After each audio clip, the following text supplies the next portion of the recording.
slightly tense story for sleep. The mouth of the cave was narrow and silent. Even the wind didn't dare to enter. When Emre switched on his flashlight and stepped inside, the outside world was left behind. Even the sound of the sun seemed to disappear. There was only the echo of dripping water. Slow, steady. As the cave went deeper, the air grew colder, damp, heavy. With every breath, it felt as if the walls were inching closer. Emre sensed he wasn't alone in there. But the feeling wasn't exactly fear. It was the sensation of being watched. The flashlight beam moved across the stone walls.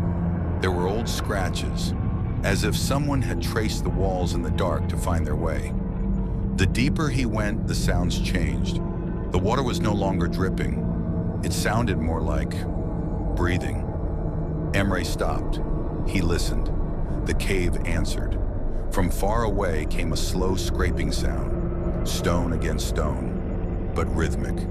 When he took a step, the sound stopped. When he stood still, it began again, as if the cave was imitating him. The flashlight flickered for a moment. The light weakened, then stabilized.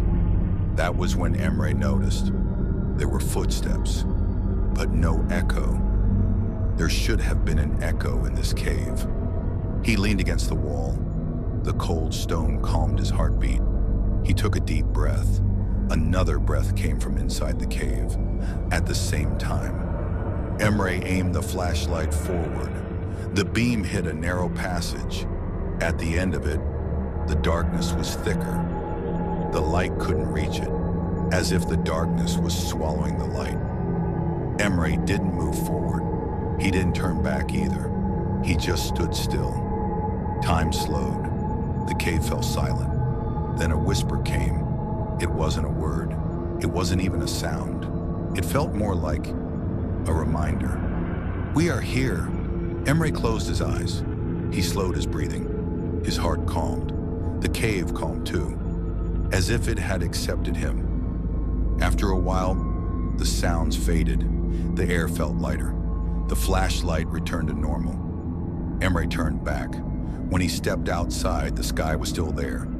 Trees, wind, the world. But the inside of the cave had not forgotten him, because some places do not harm you. They only recognize you and listen while you sleep.